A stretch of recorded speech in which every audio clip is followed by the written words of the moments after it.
Good morning and welcome. Good morning, thank you. My name is Alicia Mills. I am here today because Pastor Mac is at the South Central Conference annual meeting, and we were planning on me coming to do a mental health month service to introduce the Content Playground, and also teach, preach, speak, Levi calls it a speech, about neurodiversity and the vision for children's programming here at Plymouth. We do have, when we are doing music, we have rhythm instruments in the back. Feel free to get a rhythm instrument. If you're someone like me and doesn't exactly want to be singing and singing and singing, you can shake and shake and shake. I do have a centering moment today. It's going to be a little different. This is a little something like what we do with children when we're doing centering. And I would like for you to kind of, we're going to do a practice. It's a breath. For those of you that feel like they can do this with us, put your hand in front of your face, and you're going to take the kind of breath that you would do to like clear your glasses, and make the sound while you're doing it, okay? Got to practice one down. Okay, so now we're going to do it again, and you're going to look at your palm and notice what you see.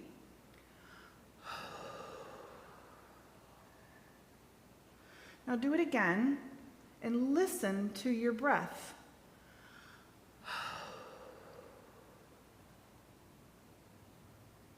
And again, this time feel your mouth's movements.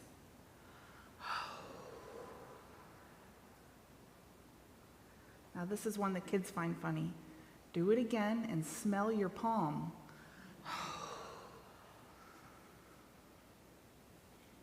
This time do it again.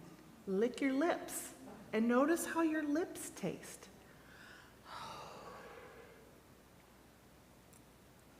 Okay, so this time you're going to take your fingers from your other hand and you're going to clean the word off your hand after I say it.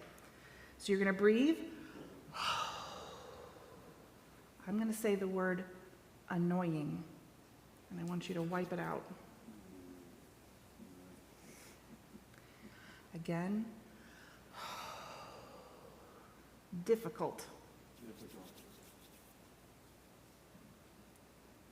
Again. Weird. Again. Unable. And again, rude.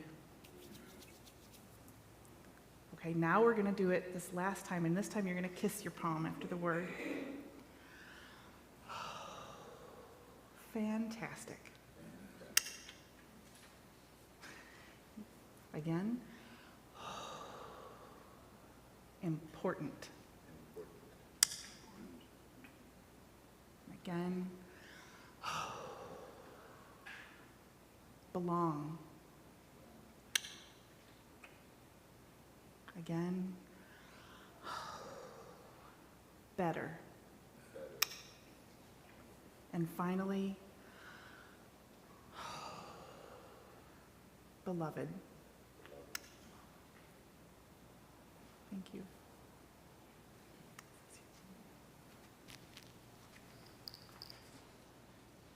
Please join me in our responsive call to worship. Whoever you are, Wherever you are on life's journey, you are welcome here. we are all welcome here. Gathering spirit to spirit, We open our hearts. come, let us open to all that is sacred and beautiful. Blessed be the name of the Lord. Now please join us as we sing Children of God from the Sing Book, number 195, which should be underneath your seats.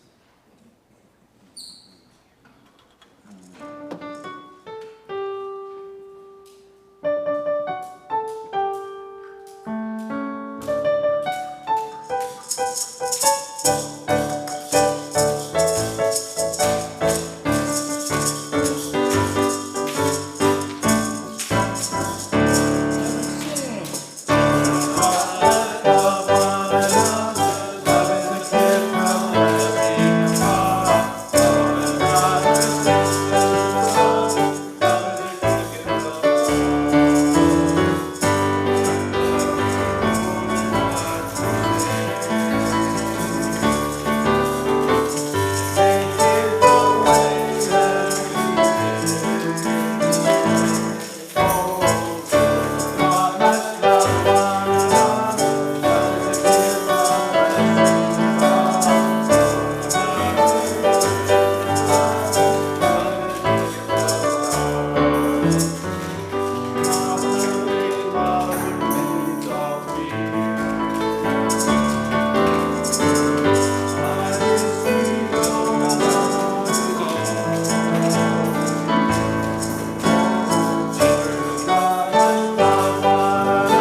I'm going to share the biblical witness, but I'd also like to tell you a little bit about the Content Playground.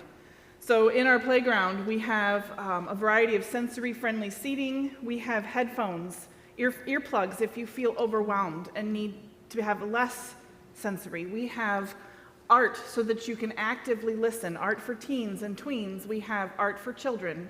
We have toddler toys. We have fidgets. We have communication cards if you are of a nonverbal child and you need to give them some support to be able to communicate what they need when they're in a community like this.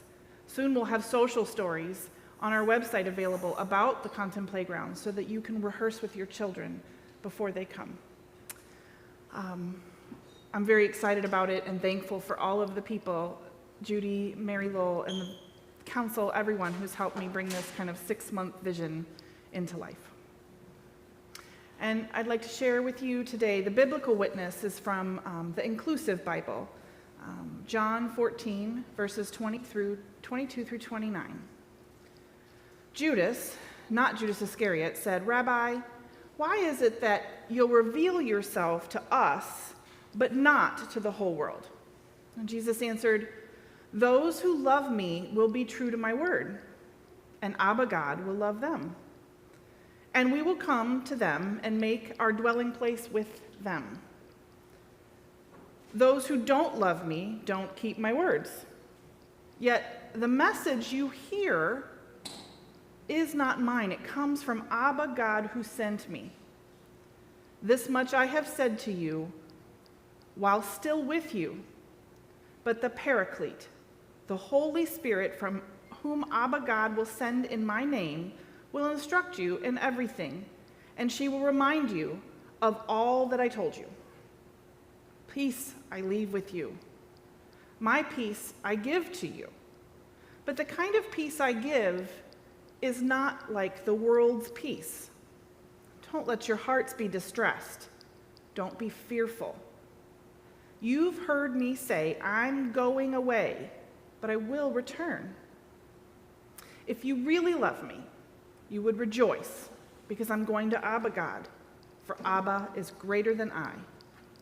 I tell you this now before it happens, so that when it happens, you will believe.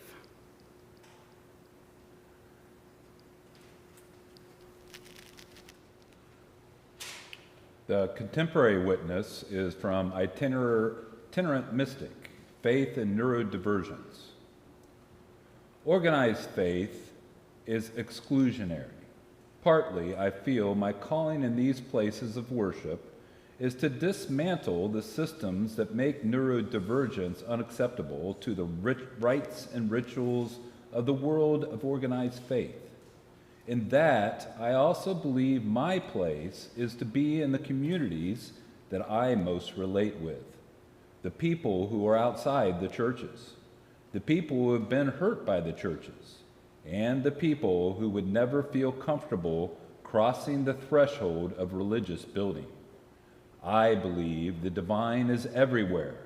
I do not believe we need special buildings of super secret codes of behavior to access it. But I do believe that those of us who are neurodivergent have been sold a lie that says we have to hide who we are to be loved by the divine. I want to break the illusion of that lie.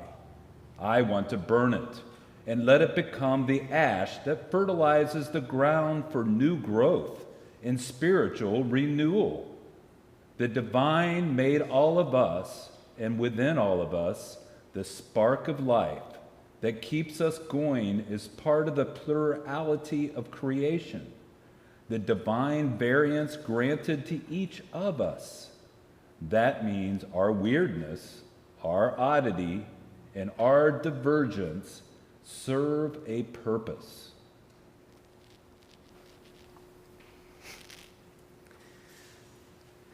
So when Pastor Mac is away and at this annual meeting this weekend, I was thinking of how in the past when I've done pulpit supply, the parishioners love it because I tend to be fairly short and to the point, and you're out quick. Today, though, I feel I must address two messages that are quite different, but at the same time tied together by the children and are live, so I may actually have a legit preacher-length sermon. I'm sorry. So, in both of the witnesses' readings, we notice plurality, which means more than one thing at a time happening at once. Jesus shares he's going to come out as a resurrected to some, but also stay in hiding to others. Jesus declares that he is taught with his voice, but the words are not his own, but rather from another, the source of life, Abba God. Jesus advises that he has taught us first, but it's the moving Spirit that will keep us on track. Jesus gives us peace, but make sure we understand that while we see a kind of peace in the world, it's the second kind of peace that is from the source of life and the moving Spirit that'll ease our fears. Jesus reassures us that he's going away, but he will be back, and not to be afraid. We will celebrate his return to Abba God, full well knowing his re-entry into the world will remind humanity of the power of Abba God. The itinerant mystic explains that they are called in, but to tear apart what exists. The itinerant mystic claims that joining in means being outside the dwelling place, to be among those who feel excluded and uninvited. The itinerant mystic wants in, but doesn't believe it's necessary to be in, because the source of life and the moving Spirit are everywhere anyway. The itinerant mystic says that those of us who are neurodivergent have been sold a lie that says we have to hide who we are to be loved by the divine. The itinerant mystic wants to burn it to the ground and rebuild it.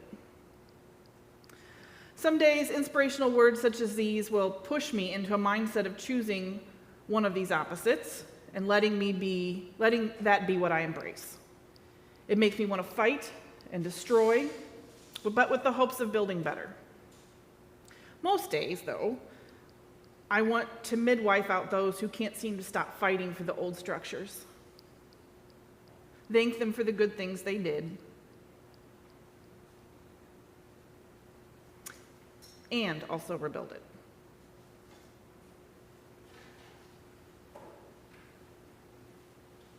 I want both. I want a compassionate understanding that the structure created the monster, not that any person is a monster. That person is divinely created and deserves compassionate, loving care, even though they have outward evidence of monstrosity. Now, I think that the Paraclete has worked in my own spiritual growth to be someone who can chaplain out and offer comfort to those whose time is coming to an end, while also empowering the new and exciting growth that comes from those whose time is just emerging. I'm a compassionate critter with a fighting spirit, bright ideas, and a roller coaster of feelings that can look messy, and I'm certainly an oddity. And I'm sharing this reflection today during Mental Health Month with the hopes of inspiring my Plymouth community to come together with a new vision of spiritual formation for both our current kids and neurodivergent, isolated, marginalized, and or traumatized children in our communities. I believe that means saying goodbye to the old way of doing Sunday school and moving toward an active learning, accommodating unique needs, allowing for different spiritual goals. It means exposing ableism in our community and building so that people who feel isolated because of their unique needs are drawn in and have a place of belonging. Of course, midweek this week, I added some things here, and I want to tend to the horrific tragedy this week in Uvalde as a chaplain, offering comfort as yet another broken young person who seems to have never found a place of belonging exploded with the hatred within him. I have zero evidence-based data that would show if Salvador Ramos had been welcomed and found warmth in a place like Plymouth, that the outcome would look different. I can, however, imagine the young man coming in here and finding those of us who were willing to not only allow him to express himself openly, but then shepherd him into adulthood, tailoring to meet his unique needs. that these efforts could have made a difference in his life. Plymouth does this for people who are trying to figure out their gender and sexuality identity. And as a wise congregation, we're aware and inclusive of mental health needs. I think we can also work toward being that place for children who may have behavior challenges. Ramos began displaying behavioral issues as early as middle school after years of bullying. Bullying is as rampant as ever in our schools, and the effort made by using words to teach kindness are not enough without inclusion. Bullying is rampant in our families, and our culture feeds the bullying in ways that some aren't even aware of. They can't even acknowledge. Inclusion can't happen unless we address the ableism of our entire education and workforce structure to help people connect to their true values, the true values that are in their hearts. Ableism is defined as discrimination in favor of able-bodied people. Wanting kids to behave in a way they are simply not mature enough to do is ableism. So churches then separate them until they're ready to join those who can tend to the rites and rituals maturely. I'm deeply guilty of ableism. My ableism has been an unconscious bias and an expectation that if you're going to be on my team, you will be competent and capable of making the most of who you are, what you are, or move on to a different team. My children will be meeting my needs for their behavior as a reflection of my values and goals for our family, and when they don't, they will learn until they do. Little did I realize I frequently was asking a fish to climb a tree. My ableism was built on my parents' ableism and their ancestors in a very privileged line of descendants. The man who was instrumental in solidifying my ableism did so because he needed me to be successful in the culture he and white, privileged, educated men created. My dad loved me so, so much and wanted me to be an awesome, strong woman that could rise and hold my own in the patriarchy as long as it stayed within the lines drawn by the patriarchy. My dad was so proud of me for becoming a clergy person. He would call me and say, "Well, hello there, Right Reverend," just to get giggles. However, he was not proud of my social justice work, and we began to debate survival of the fittest versus survival of all. He was not proud of my boisterous naming of what I found out to be out of line with my experience as a woman in the patriarchy, nor my observances of the cultural applications of the Bible. I both loved and respected my dad, as well as loudly working to tear down the entire structure he believed in, which did help to get me to where I am in life today. It definitely created a bit of a strain on our relationship, but he continued to greet me with a hug and a kiss, happy to see me when I came home. He was rampantly ableist, which I eventually saw, did not change him, and loved him anyway. Like many family relationships, there was both brokenness and love in our bond. I do not think we will change grown adults rooted in their isms. I do think we can show them the Plymouthy Plymouth of inclusion and love, of diversity, even if they don't change. We can build a space that would teach kids from an early age that we are all in this together, regardless of the ability to read, speak, climb, build, communicate in proper English, be positive, be compassionate, sit still, and be quiet. We can love all just as we say we do, even when their behavior and language mean we must protect ourselves with some boundaries. We are not going to be able to burn the patriarchy down and start fresh. We can, however, rid ourselves of the deep isms in our own community and use the ash to fertilize the ground for spiritual growth beyond our current boundaries. I know many of you may be questioning me saying, "I'm not an ableist, what's she talking about?"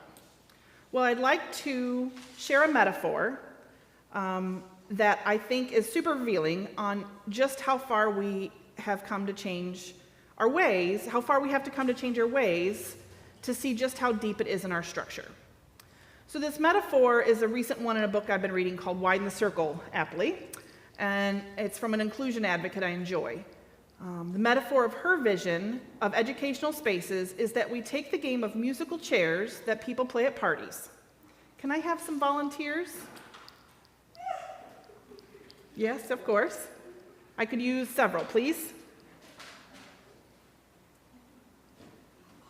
Good? Yes. It's okay. It's okay. It's fine. I could use anybody who'd be willing to give me one or two more, please. All right. So I'm going to have Marshall just play a little something like musical chairs. Okay. So, of course, Marshall's going to play the music like we do in traditional musical chairs, and everybody stand up and walk around the chairs, and when he stops the music, get a chair. Good. You can figure this out. It's good.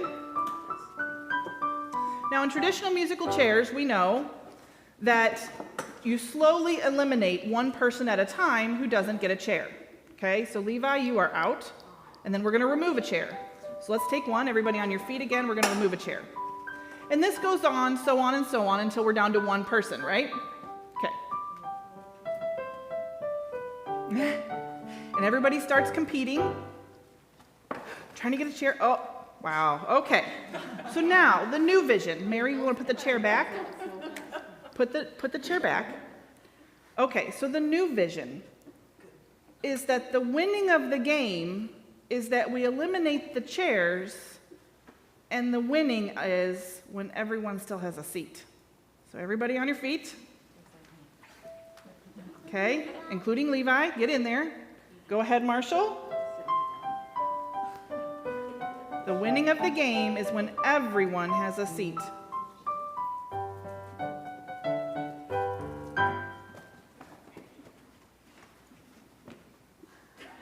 Creative thinking here. It's a seat. This is creative thinking. This is what this kind of flip creates. Okay, let's take away a chair. Yep, that more. These are great examples. Let's take away a chair and do it one more time.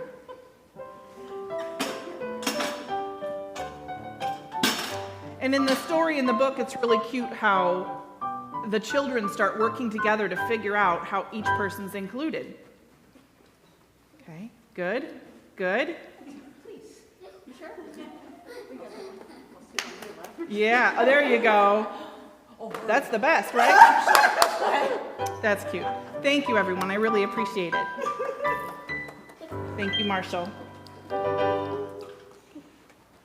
So I wonder if this metaphor hits home with you the same way it did with me when I first read it. I think I even told him, and he was like, huh? I experienced a solidifying in my mind of the vision I've had for a really long time, but I don't know how to articulate. I love to win. I love to win more when I can also teach others the strategies to win as well. Again, I think Plymouth is the fertile ground to show the world how we can change our own mindset to understand that we can all win together. I do think that we can do this by burning it down to build fresh, while also midwifing those who find it painful to let go of outdated approaches. I believe we can and will find a way to honor and destroy. Can you imagine those early musical chair games with Salvador Ramos played? Can you imagine the kids making sure he was included right from an early age? Pastor Mack has been an advocate for including children in worship and making it a family experience.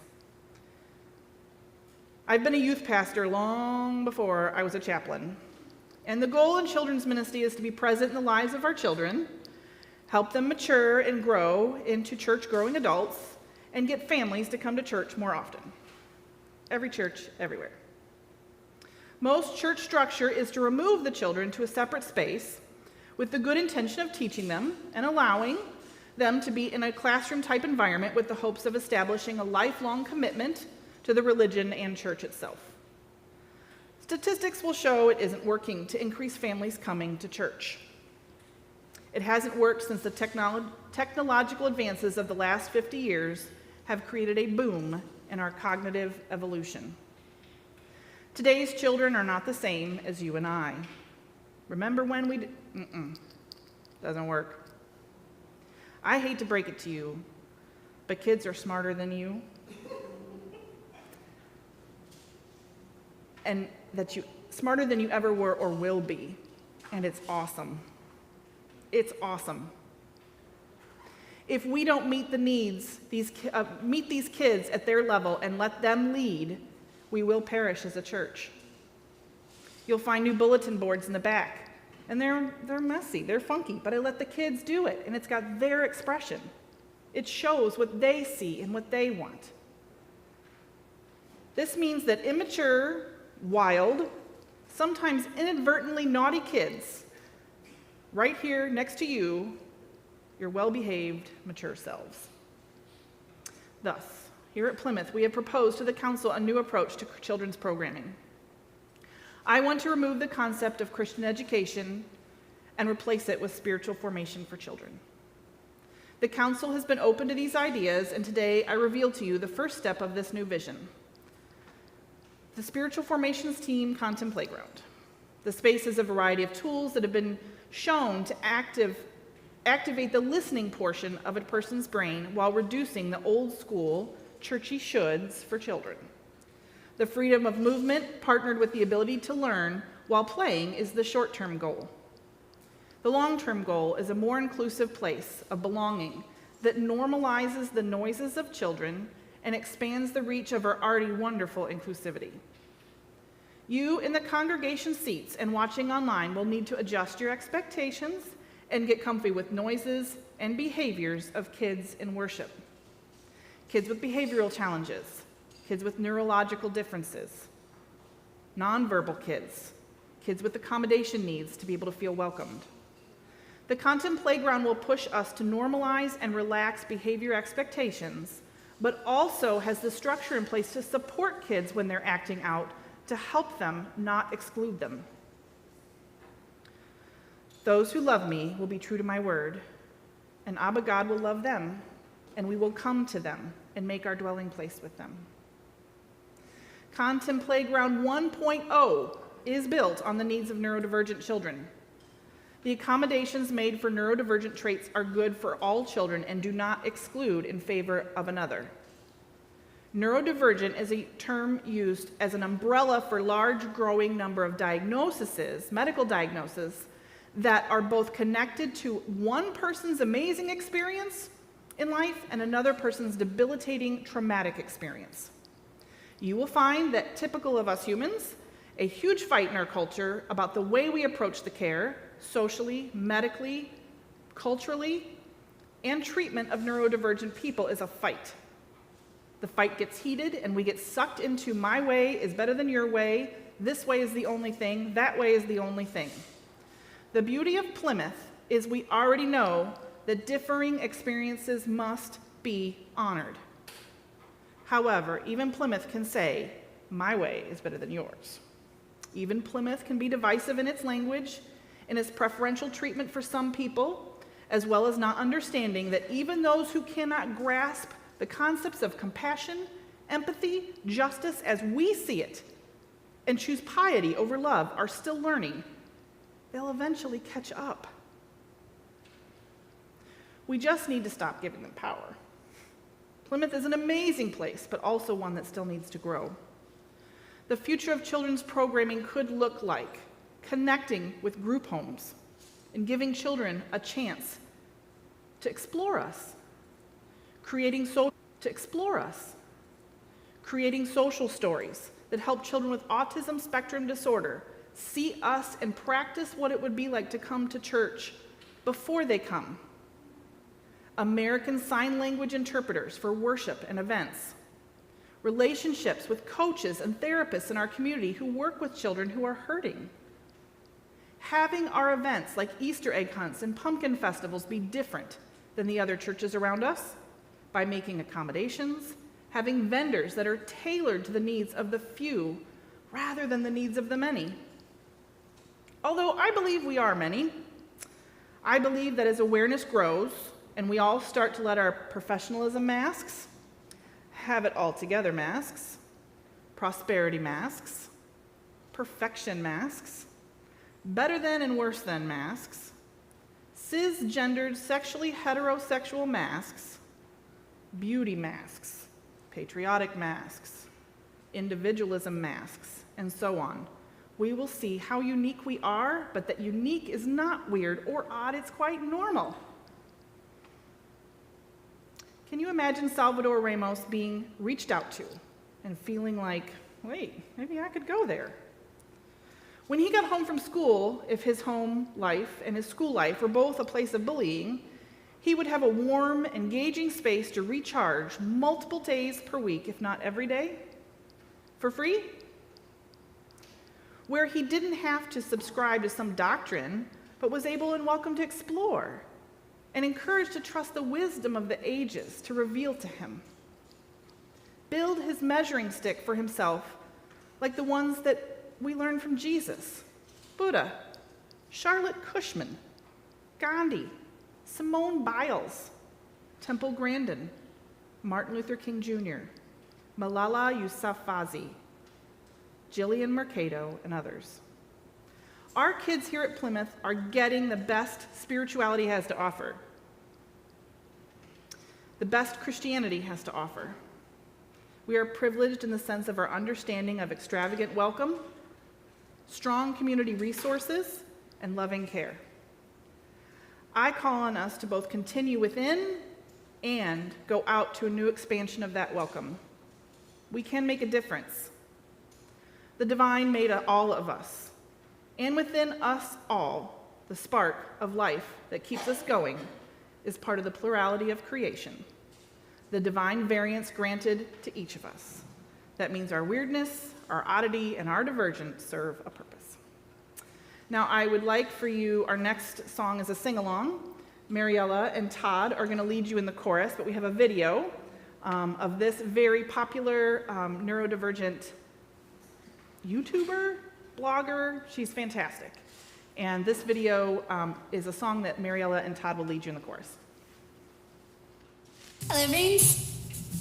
I wrote you a song.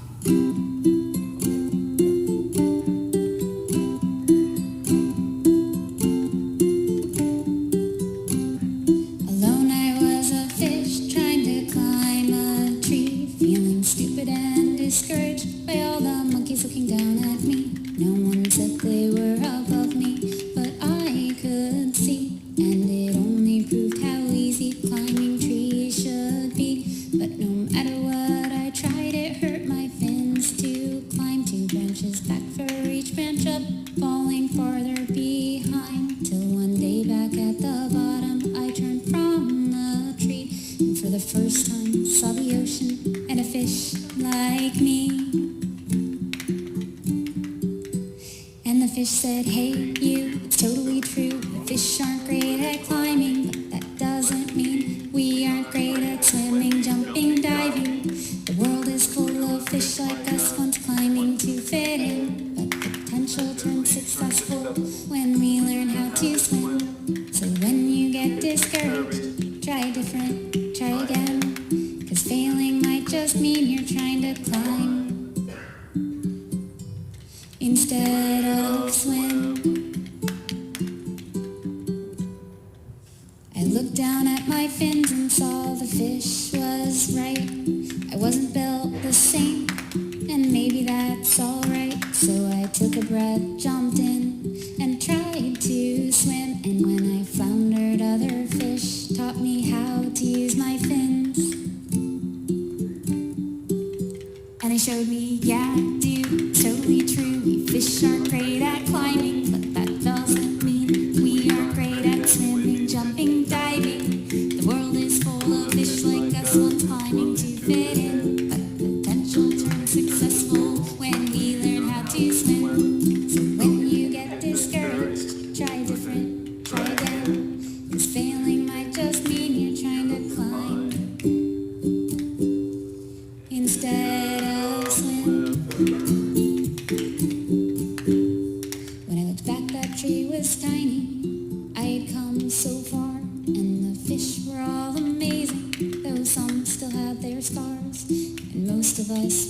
happier than we thought we'd ever be. Turns out the ocean's more exciting than any tree. The world likes to convince us that we should all climb trees. So sometimes fish don't realize how awesome fish can be. So next time you see someone at the bottom of a tree, pass along this message from those fish and me. Be the fish that says, hey, you, it's totally true. Fish aren't great at climbing, but that doesn't mean we aren't great at swimming, diving, flying. The world is full of fish like us, once climbing to fit in. But potential turns successful when we learn how to swim. So when you get discouraged, try different, try again. 'Cause failing might just mean you're trying to climb instead of swim. It's okay if you don't know how to climb. Go out and swim. I love her. I love her. Thank you, Todd and Mary. At the end of your pews are a few printouts of a document about neurodiversity and neurodivergence, including links to great YouTubers like her that teach you all kinds of tools and tricks and things that help you communicate and live with and heal ways that we have been expected to be climbing trees at fish. It's really good stuff. So next, I'd like to share a pastoral prayer, and I ask you to join me to kind of bring this all together in prayer.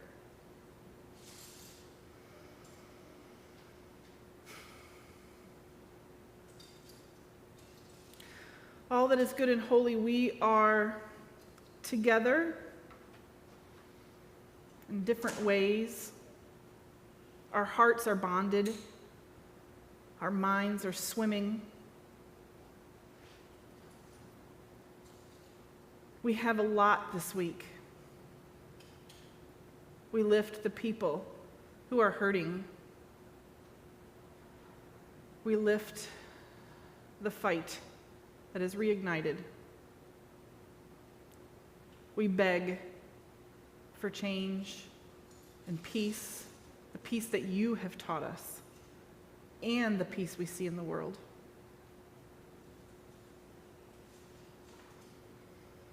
Which leads us also to thinking of Memorial Day, the people we've lost in the fight, the people we honor who fought for us. It just feels so heavy, so much. I know that our people here understand that when we are weak and tired, you are strong, and you will show us that sometimes we don't see, but you will reveal. We feel pulled to one side or the other, and you encourage us to look for both, and including rebuilding. I lift up those who are hurting in their hearts from the lack of inclusion, the lack of awareness we've had, the people who have not yet been comfortable because of the stigma that's everywhere, the stigma of mental health, the stigma of whatever it is that is true to who we are in our hearts, those same hearts that have the values you've taught us written on them, but sometimes they just get masked and hidden away to be able to cope. I ask you, God, for your peace. Fill our hearts, lift us with hope. Let us know that a brighter future is coming, that we are in the muck. Oh, are we ever in the muck? And God, we need you because we're stuck. But when we are weak, you are strong, and you will reveal to us.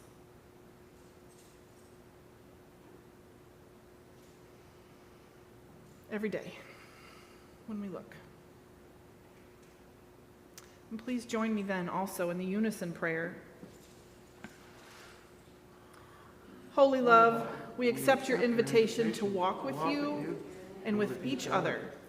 When we are feeble, help us reach out to your strong arm. When we're in trouble, help us call on your grace without guilt. Increase our faith when our destination seems distant and our hearts are heavy. Remind us that our doubts are evidence of thinking and feeling deeply. Draw us close as a family of faith. Where there is discord, help us mend. Give us ears to hear each other and hearts to love beyond our fears. We long to know your sacred presence more fully each day and share it with each other. We yield to Spirit. Show us how to live more honestly and to see the needs around us so that we can make a difference. Our hearts are grateful and sing praises for the beauty, wonder, and mystery of love. Amen.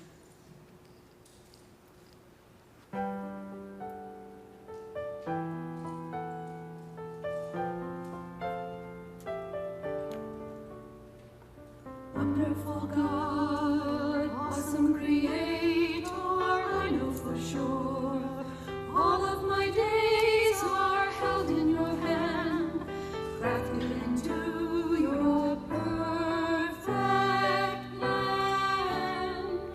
You gently call me into your presence, guiding me by your Holy Spirit. Teach me, dear God, to live all of my life through your eyes.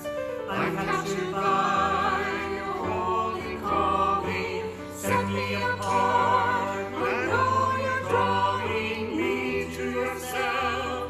Lead me, God, I pray. Take me, mold me, use me, fill me. I give my life to the potter's hand. Call me, guide me, lead me, walk beside me. I give my life to the potter's hand. The potter's hand.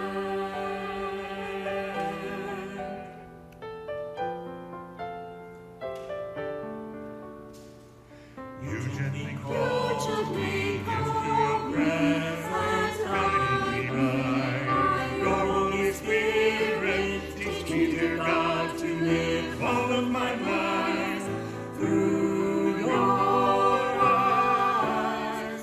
I'm captured by your holy calling, set me apart. I know you're drawing me to yourself.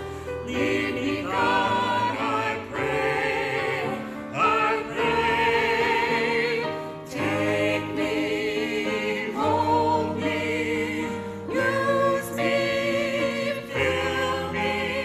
I give my life to the potter's hand. Call me, guide me, lead me, walk beside me. I give my life to the potter's hand. The potter's hand.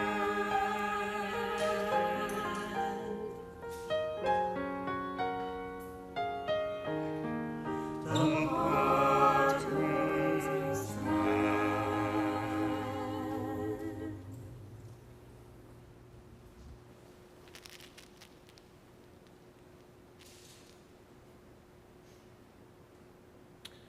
Each week, we collect two offerings. One is for the church, which goes into our general fund for the running of the church and our ministries. The second is a loose offering, which is sent to a designated charity, which changes each week. If you've brought your offering in person today, you are welcome to drop it into the offering box in the back. It is the glass church near the doors of the narthex. Our loose offering for today will go to the Slumber Falls Camp. It is an outdoor ministry of the South Central Conference of the United Church of Christ. The 20-acre facility is nestled along the Guadalupe River. Slumber Falls Camp seeks to transform lives, communities, and the world by offering life-enhancing programs, facilities and space, and educational opportunities that inspire people to champion the gospel, fight for justice, and care for all of creation. If you would like to give to our general fund, to the loose offering, or to both, you can use bill pay from your bank, send us a check, use the Plymouth app, or use PushPay according to the directions on your screen. As always, thank you for supporting Plymouth and the ministries of the loose offering.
Please join me in our responsive offertory prayer. Some of us give out of our abundance. Others give out of our scarcity. For all these gifts, we seek your blessing. To be a source of healing. To be a resource of freedom for the oppressed. To proclaim good news that we are loved and cherished by God. Please join us as we sing "In the Bulb There's a Flower" from the New Century Hymnal number 433, which can be found under your seat.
So while we have missed our beloved pastor today, I hope that you also have felt welcomed, learned, embraced, and enjoyed. And I want you to both go out and stay in.